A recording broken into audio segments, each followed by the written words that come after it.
ไว้กวบไว้ถ้วยไว้บวงมันจังบ่อับซื่นเนาะถือว่าเป็นสแตนเดร์ดพี่น้องเอ้ยเนาะเด็กโยมเบาๆเอ้ยเพิ่นว่านี่เนาะขอคำคมเกี่ยวกับเขียงในจักบาทพี่น้องเอ้ยเนาะอันถึงเขียงมันจะมุนแต่ว่าคนไม่มุนนะครับนี่อันเคียงไว้ซอยพริกซอยอย่างซอยหมูซอยมานั่นแล้วอันนี้ก็เทิด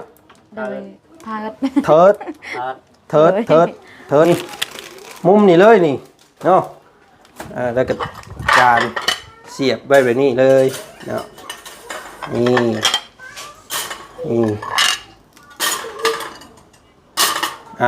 งามบ่มันก็เป็นระเบียบเด็ดๆร้อยซิปหมดแล้วพี่น้องเอ้ย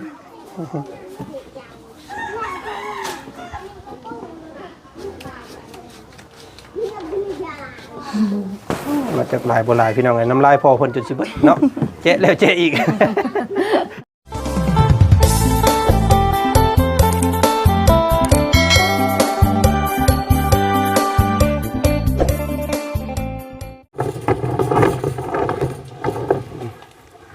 หอบโมเฮกเตกระโปะมาอีกคือเก่าพี่น้องเลยเนาะ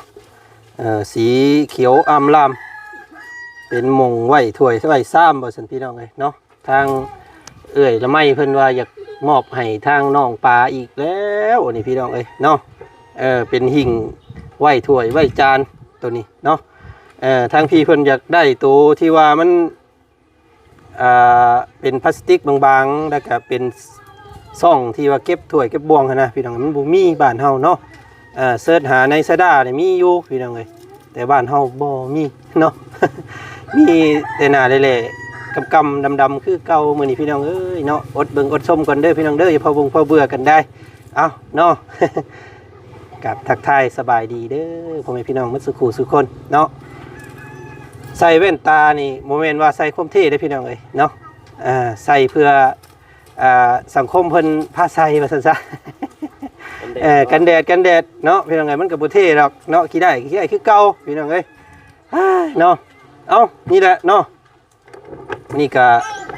เข้ามาหาน้องปลาพี่น้องเอ้ยเนาะได้นัดกับส่งกับสร้างเพิ่นไว้สิมาจ่ายค่าสร้างแล้วพี่น้องเอ้ยเนาะเงินอยู่ในธงบาทที่นี่เนาะสร้างเพิ่นเฮ็ดเวียกงานแล้วก็อยากได้เงินว่าซั่นพี่น้อง เนาะบ่ยากพี่น้องเอ้ยค่ะว่าเพราะว่าเงินเพียงพอเนาะเพียงเนาะว่าจันเฮ็ดจวดจ้าเด้อพี่น้องเอ้ยบ่ยากโอ้เอ้าคนมันสิเซ่คนเลยนี่พี่น้องเอ้ย สบายดีเนาะโอ้ยพี่น้องเอ้ยเนาะฟังเสียงแหบๆมหาเสนีอีกแน่พี่น้องเอ้ยเว้าแห้งแน่เนาะ FC หลายคนคนว่าเว้าอยู่ฮู้คอผู้ว่าซั่นโอ้ยเนาะเอาเนาะมาพี่เอาไว้มาสบายดีป้าดุ้งกันไหมล่ะสบายดีมาพี่โอ้ยพี่น้องไงเนาะได้เฮือนงามเนี่ยเผาแต่เฮือนบ่ไปไสแล้วบาดนี้พี่น้องไงนอนอยู่นี่เนาะต่อเนาะสร้างเพิ่นมาอยู่บ่เนาะเฮาเสร็จหาแล้วเราอ่ะให้พ่อเฮาเอาก็ได้เอาไว้นำพ่อเฮาตอนแรงว่าสิไปเอาโอเคสิพี่น้องไงเนาะยันว่าสร้างเพิ่นอยากรับเงินรับคำด้วยมือตัวเองเนาะเอาไว้น้ำซุปเจ้าก็ได้เนาะเดี๋ยวเพิ่นแล่นมาเอาเนาะมันจะบ่เสียเวลาเนาะพี่น้องไงกินข้าวแล้วบ่นี่กินแล้วเรียบร้อยแล้วใช้เสือบ่สิพัดพกวงให้กันกินนะเนาะมันเตรียมอยู่บ่นี่เนาะเตรียมหมดแล้วเตรียมหมดแล้วแต่ยังบ่ได้เฮ็ดกินโอ้ยเนาะมันเพื่อสิจู้พื้นหลังไผ่มันก็สิเป็นตาได้กินอยู่บ่นี่พี่น้องเอ้ยเนาะบ่ถูกเบิ่งก่อนเนาะดุนจ้องแว่นตาเบิ่งก่อนบาดที่กกค่าสากค่าซกอยู่พี่น้องเอ้ยเนาะเบิ่งเก็บบ่แล้วไปซื้อเอาปึ๊บปั๊บเก็บเอาดุนสายตาเฮาบ่เห็นเพิ่นบ่เบิ่งผักกูดพี่น้องเอ้ยเนาะผักกูดจนสิบูดเหี่ยวแล้วถ่าเฮาพี่น้องเอ้ยเนาะเอาแต่เช้าอันนี้ก็หมากแข้งหมากเขือผักกันยังเจ้าเอิ้นผักยังอันนี้บ้านเจ้าบ้านก็เอิ้นผักแว่นผักแว่นคือกันเนาะโดยภาษาเจ้ากับแว่นนี่บ่โดยผักแว่นซื้อยังได้จ้ะ แม่นยืงเบิ่งคนนี่เด้ เป็นตา เอ้า มาแล้วแม่นพี่ว่าแม่นยืงอะนะยืงเฮายืงเบิ่งหน้าเบิ่งตานะ คือการ แม่นตาคือกัน น้ามันอื่นหนึ่งนะมือทานอยู่ เก่ง เก่ง เก่ง โดย เก่งเก่งได้บ่เพราะว่าเฮาเบิ่งน่ะเก่งได้เก่งลูกโซ่ผมเก่งนี่ตัวนั้นเนาะเก่งน้องมันยังบ่ทันตำจะกระแตกอีก ฮะพี่น้องเอ้ยปุ๊หมอแหกแต่กระโปะพื้นไฟเราก็ยังบ่ทันได้จุอยู่เนาะโอ้ยก็สิบ่ได้กินอีกแล้วมื้อนี้พี่น้องเอ้ยเนาะสิเป็นห้างใหม่อีกแล้วเนาะเนาะอัน จุ น่ะ นี่ก็ได้ ฮะ จุข้างนอก บ่เป็นหยังบ่เป็นหยังเนาะมาเบิ่งตัวอันที่อ้ายเอามาให้เจ้าก่อนเนาะมีหยังแน่มื้อนี้พี่น้องเอ้ย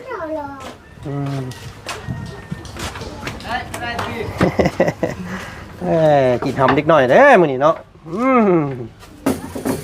อันนี้ให้น้องเอาไว้ใส่ถ้วยใส่บ่วงเด้อ โดย เอาสั้นนี่เด้นี่มันมีมนเสียบอยู่ปึ๊บนี่เรียงเนาะแล้วก็เอาไว้กวบไว้ถ้วยไว้บวงมันจังบ่อับซึดเนาะถือว่าเป็นสแตนเดร์ดพี่น้องเอ้ยเนาะเด็กโยมเบาๆทนทานอยู่ดอกเนาะใช้ได้หลายเติบอยู่เนาะถ้วยบวงของเจ้าเด้อ โดย ถ้วยหินนะ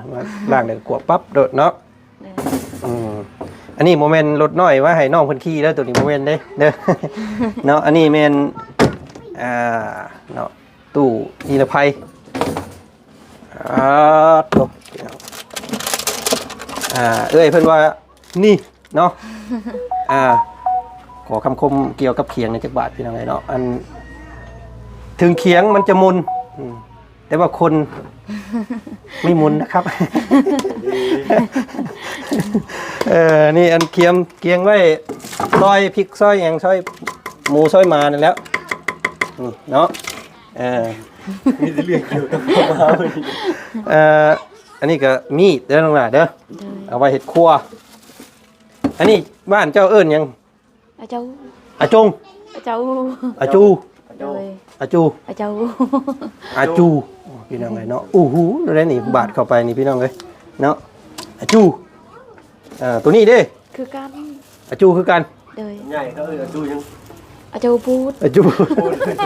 อาจูปูนอาจูปูนนี่พี่น้องไงเนาะทุกบ้านเขาเรียกอีโต้ได้นี่เนาะมีดอีโต้ได้นี่พี่น้องเลยตัวนี้ไว้หั่นหมูพี่น้องเลย ตับกระดูกบ่ ปับ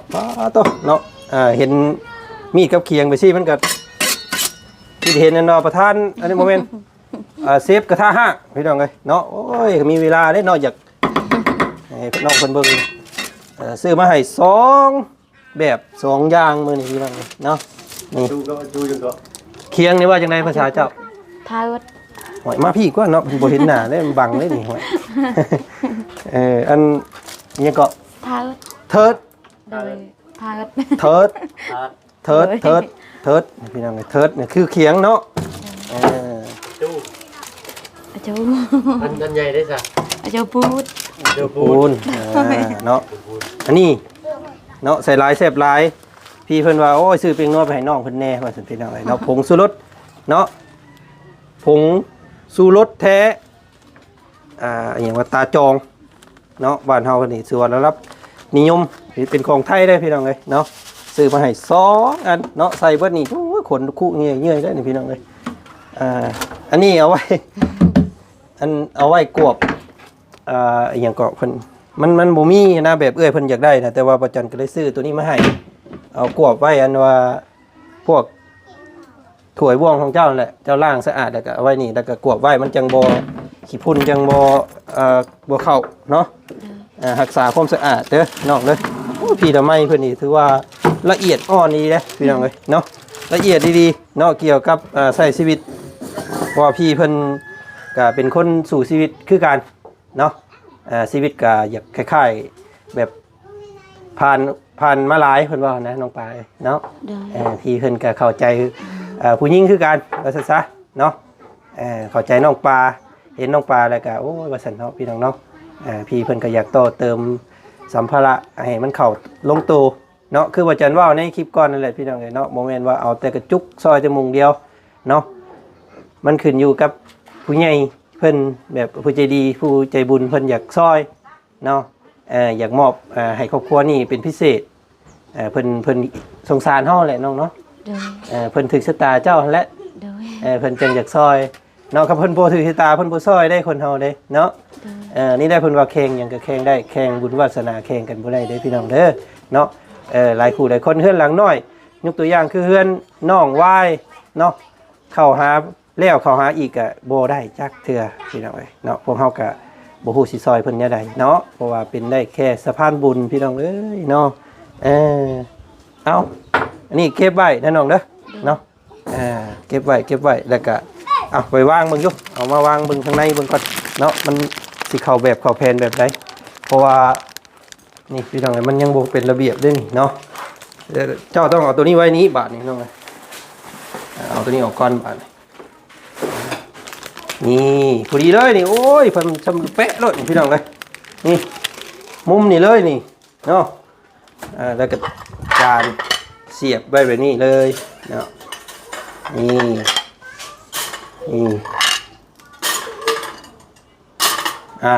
งามบ่มันก็เป็นระเบียบเด้ๆเนาะนี่มันก็บ่หกอีกคือทุกเจ้าแบบนี้ก็ปึ๊บ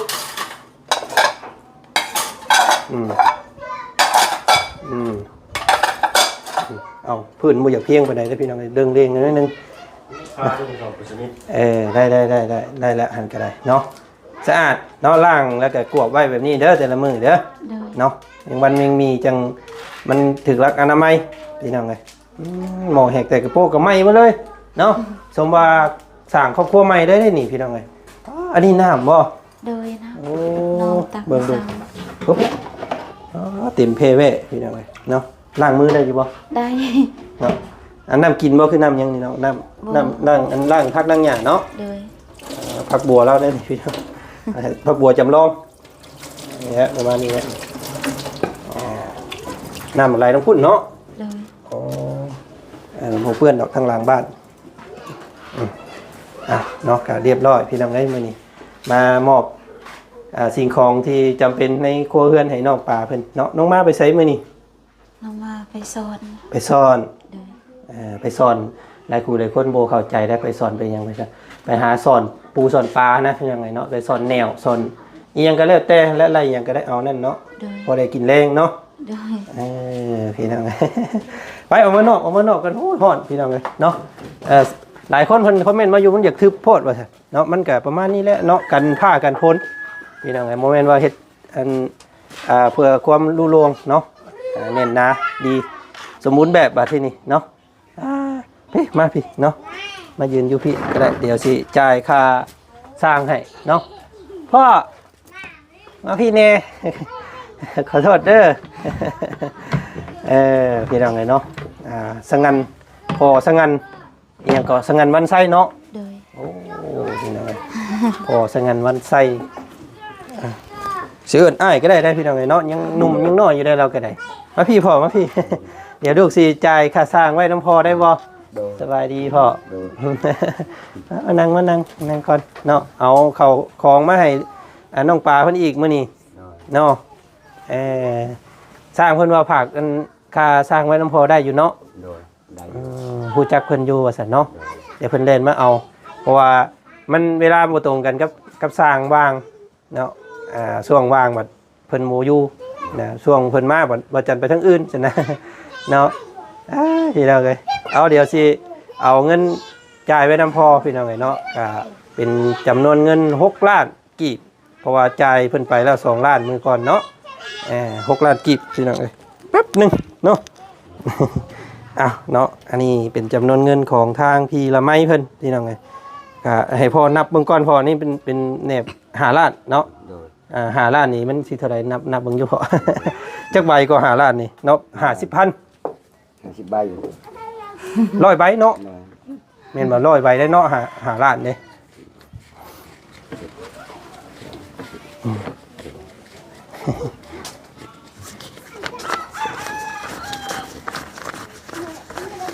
โอเค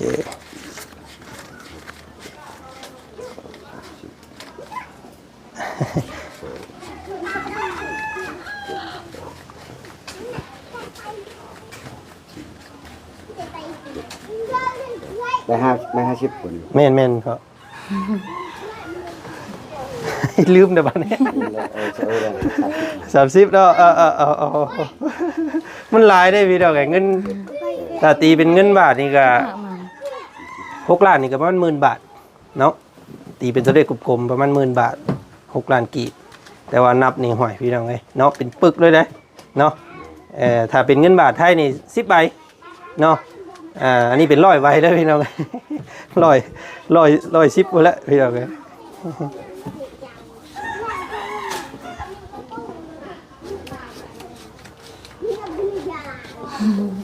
มาจากลายโบราณพี่น้องไงน้ำลายพอคนจนสิบเนาะเจ๊แล้วเจ๊อีก โอ้ย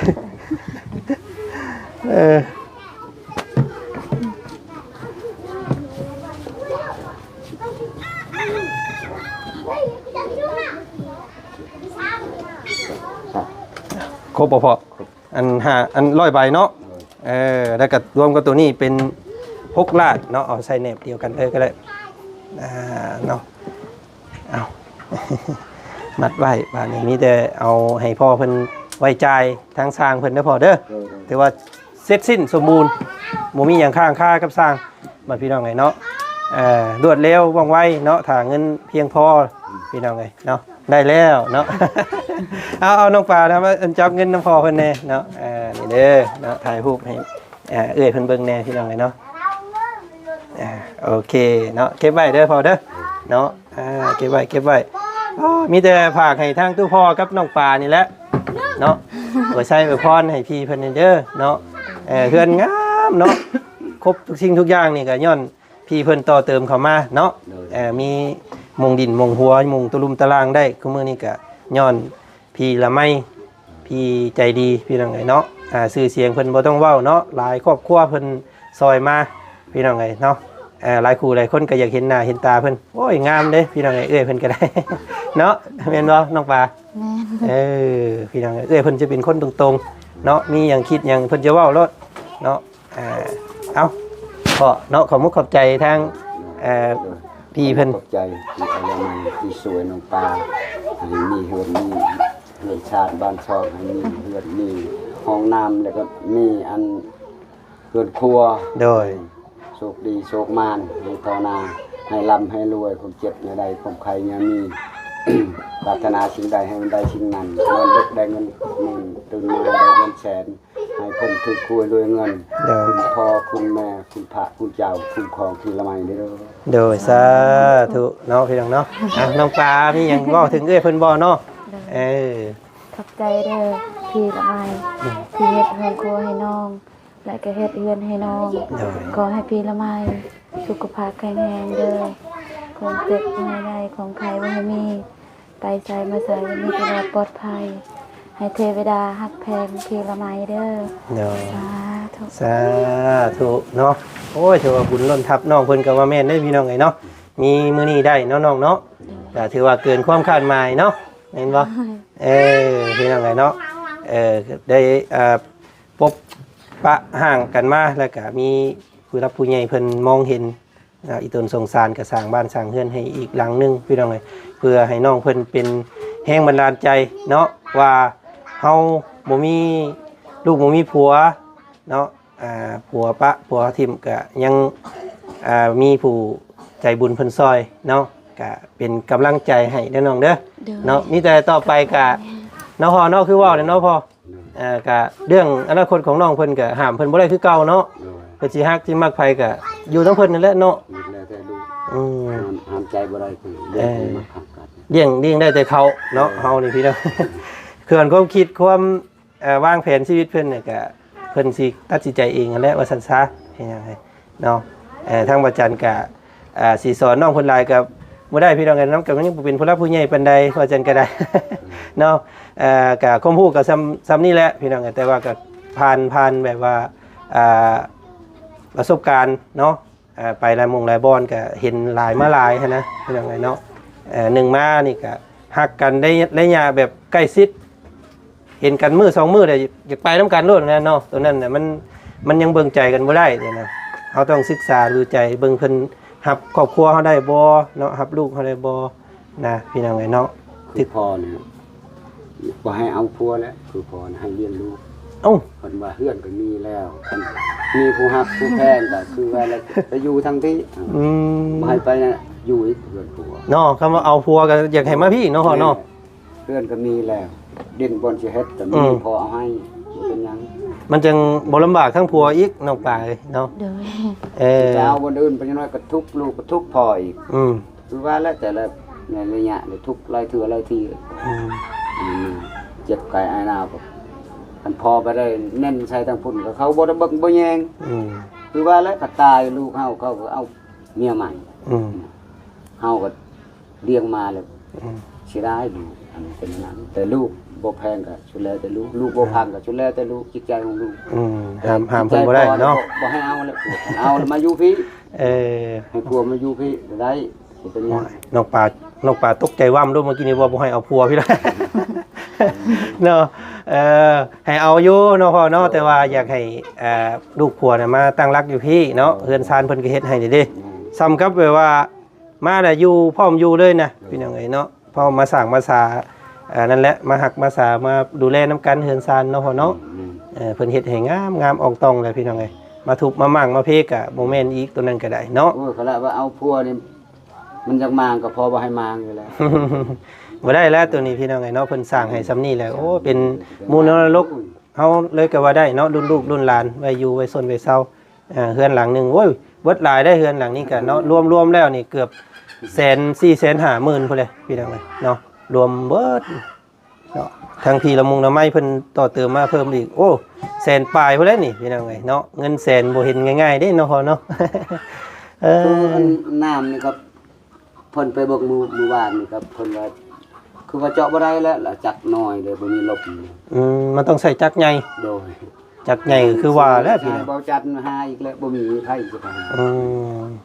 จักน้อยบ่ได้ว่าซั่นเพราะมันดินแถวนี้มันบ่คือดินทางเฮาเนาะดินมันเป็นดินแข็งพี่น้องดินภูแล้วก็น้ำมันก็ค่อนข้างลึกอีกนะ 30 เมตร มัน 35 เมตร เศษจังได๋ล่ะบ่ ได้ฮอด 17-18 ล้านได้พี่น้องเนาะเฉพาะเจาะน้ำนี่เนาะก็ถือว่านักอยู่ได้ เกือบ 2-3 หมื่นบาทเนาะอันนึง ใส่บ่จันคือเก่านั่นแหละมีใครสิมาหา ได้พี่น้องเนาะเอาก็เบิ่งส้มกันต่อไปอีกเนาะพ่อเนาะคำว่ามันได้ก็เดี๋ยวลูกสิเข้ามาหาได้พอเด้อคำว่าเพิ่นซอยมาบ่ยากพี่น้องเนาะคือสิละคำเพิ่นคำว่างบอีหยังมันเพียงพอบ่จันก็ดำเนินการให้แป๊บเดียวเนาะบ่โดนเด้อพี่น้องเฮือนใดที่ว่ามันบ่แล้วหรือว่านานนั่นอันคืองบมันบ่พออันพี่น้องเนาะยังขาดยังรออยู่ซั่นซะคือเฮือนหลังนี้ก็ถือว่ารวดเร็วว่องไวเนาะงามอ่องตองพี่น้องเอาเนาะพ่อว่าสิกินอันทอดผักกูดน้ำน้องเพิ่นก็สิบ่ได้อีกแล้วมื้อนี้เนาะบ่เป็นหยังน้องเอ้ย แม่ก็ไปเตรียมจะเช่าแม่ไปเก็บ พี่น้องเอ้ยเนาะ ให้บ่จันเอาเมื่ออีกคันบ่กินก็ได้เป็นหยัง ยังจักมื้ออัน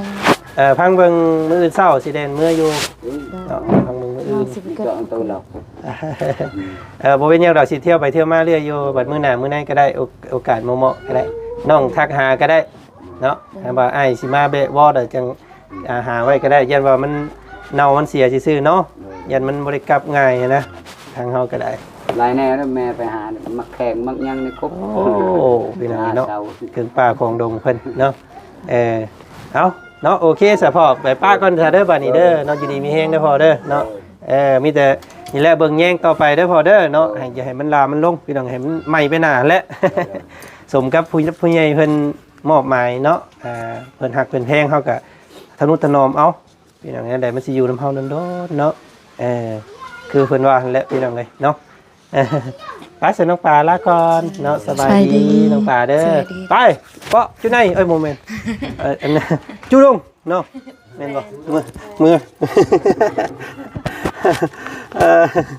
โอ้ยพี่น้องเอ้ยเนาะก็บ่อยากให้น้องเพิ่นเครียดเว้าโนโหม่วนแน่พี่น้องเอ้ยเนาะหลายคู่หลายคนก็ว่าโอ้ยว่าจันนี่ตลกว่าเนาะต้องติ้งต้องว่าพี่น้องเอ้ยก็มันก็แม่นลี เนาะกบเกลือนพี่น้องเอ้ยกบเกลือนความโศกเศร้าเนาะบ่อยากให้ไผเห็นก็เอาตัวนี้แหละมาปิดบังว่าซั่นซะเนาะแต่จริงแล้วมันก็มีทุกคนเนาะมีความในใจกันเบิดแหละพี่น้องเอ้ยบ่ว่าสิ ภัยเนาะแต่ว่าก็มันเรื่องส่วนตัวของไผของมันตัวนี้พี่น้องเอาจังใดก็เนาะขอบคุณขอบคุณขอมุกขอบใจหลายๆที่ติดตามนะครับส้มเนาะผลงานหรือว่าคลิปของประจันเนาะถ้ามักชื่นชอบก็ติส้มเข้ามาได้เด้อพี่น้องเด้อทางคอมเมนต์เนาะอยากสนับสนุนพวกเฮาง่ายๆเลยเบิ่งส้มกดไลค์กดแชร์เนาะพี่น้องไปเจอกันใหม่สบายดียิ้มให้กับความผิดหวัง